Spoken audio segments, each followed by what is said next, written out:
Most of us passionate cooks who have personal chef businesses where we are cooking for clients, doing small caterings and weekly meal prep services, aka personal chef services, aren't lucky enough to live somewhere where they are commercially permitting home kitchens. So those are in some counties in California, starting in Washington and a few other small places. But most of us who have a personal chef business are cooking in the client's home. The challenge there is, how are you supposed to cook for clients in their home without having to haul your whole entire kitchen with you? I get it. I've had a personal chef business for almost 20 years, and in the beginning, I used to haul everything I owned just in case.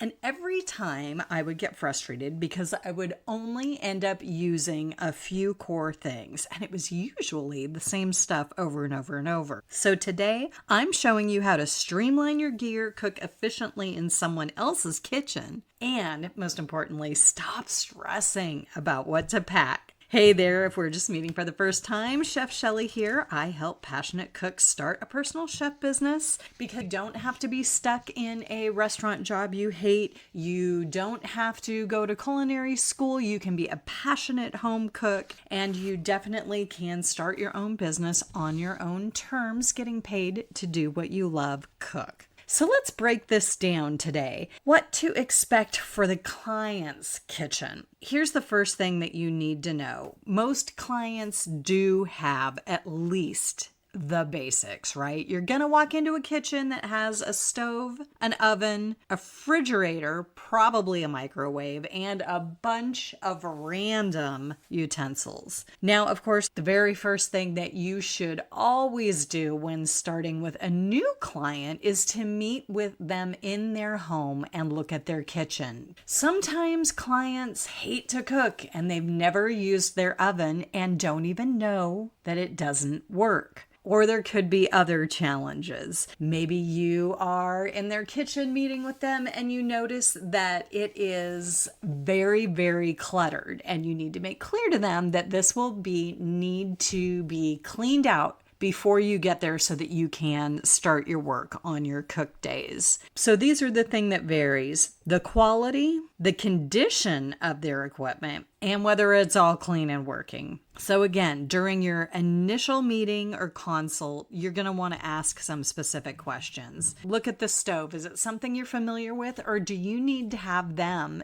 show you how to operate it? Because I'm telling you, I have gone into some kitchens with some crazy high-end appliances and I have no idea. And it's not like they're going to have the manual sitting out for you, right? So make sure you look it over and that you are familiar with how to turn it on and use it, whether it's gas, electric, or induction stove. Make sure their oven's working properly, and again, you know how to turn it on and get it going. If you want to, look over their cutting boards. I know you're not going to use their knives like we're going to use a client's knives, right? Unless they have better knives than we do, and that has happened. You still might have a one or two favorites, but you might want to use their other knives for things. Check out their pots and pans. Check and see, especially if they have any specialty appliances that you might want to use sometimes and not haul with you, like a food processor, like a blender. Look for a pressure cooker, those types of things. And always ask the client, is there anything in your kitchen you prefer that I don't use? Maybe they have something that's been handed down from their mom or their mom's mom and don't want to risk getting broken, damaged, or just even having the extra use of you in their kitchen cooking every week. So getting clarity on all these things ahead of time is going to save you from bringing unnecessary gear with you or running into a problem on your first cook day and, God forbid, the client not be there and then you're really stuck because you can't even turn on the stove. All right, second part, what to bring. Let's talk about what you should bring with you. The golden rule always: bring what you can't live without and nothing more. I'll give you a pro tip at the very end of this, but for now, let's talk about what you usually want to bring. Obviously, number one is your knives. We are all pretty attached to our knives and used to using them, so it's safer generally. For me too, my second must bring is cutting boards. I love my cutting boards. They're made out of a composite material. They're Epicurean brand. And I've run into clients who have really bad dried out splintery wooden cutting boards, glass cutting boards, which I loathe with a fiery passion, or just cheap chintzy plastic ones that are a little warped that don't sit well on the counter and it's just a pain. So my go-tos are, of course, knives and cutting boards. When it gets into the miscellaneous stuff, I just check to make sure, do they have tongs? Do they have more than one?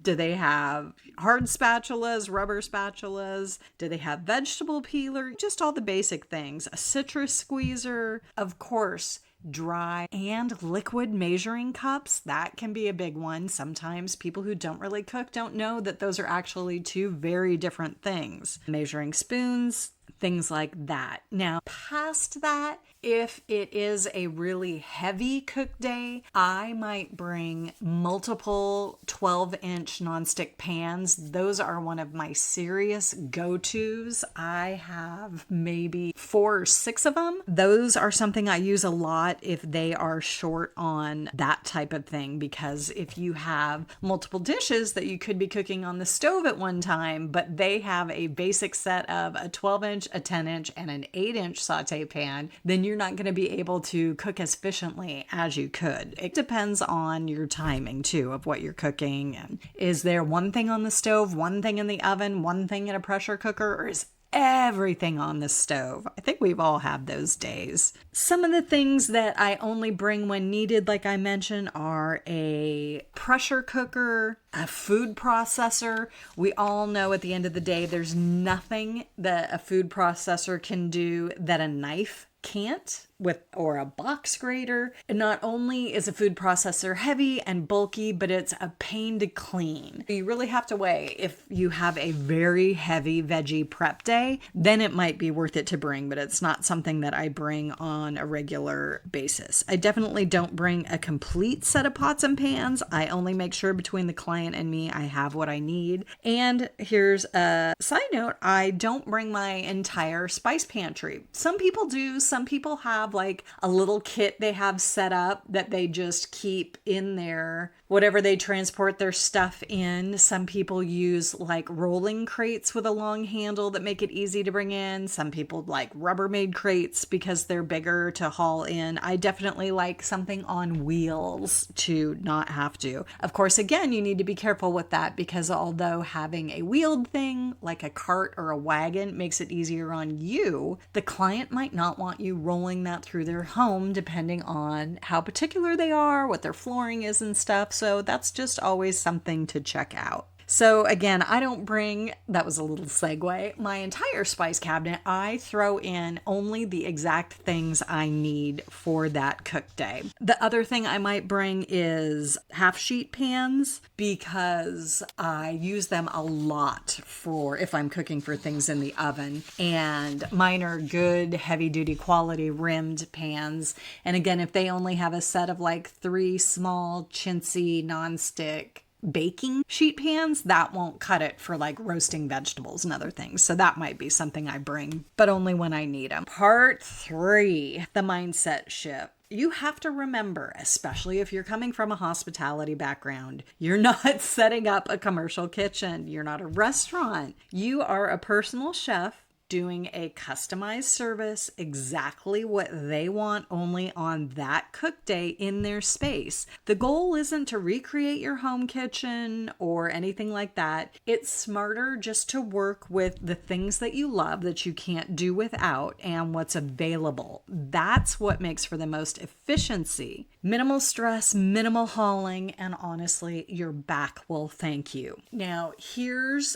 One pro tip that I love to give to people that you may not have thought about before, especially if you've already been doing personal chef services, aka weekly meal prep services for clients in their home. If it's a cook day where, for whatever reason, you absolutely have to get out of the client's home as fast as possible, whether it's for your kids or an appointment or whatever, speed pro thing you can do is actually take from your home every knife, cutting board, utensil, pot, pan, piece of equipment that you will possibly be needing, and a couple empty Rubbermaid crates and a couple of the big black garbage can size plastic bags, not even the kitchen size, but the garbage bags. And what you do is you cook their cook day, you use all your equipment, you give it a quick rinse off, line the Rubbermaid crate with the black plastic garbage bag, and then throw your cool dirty stuff in there and just haul it all home to clean at your leisure. That way you can clean it at home when you have the time. This enables you to get out of their house and leave their kitchen clean as fast as possible.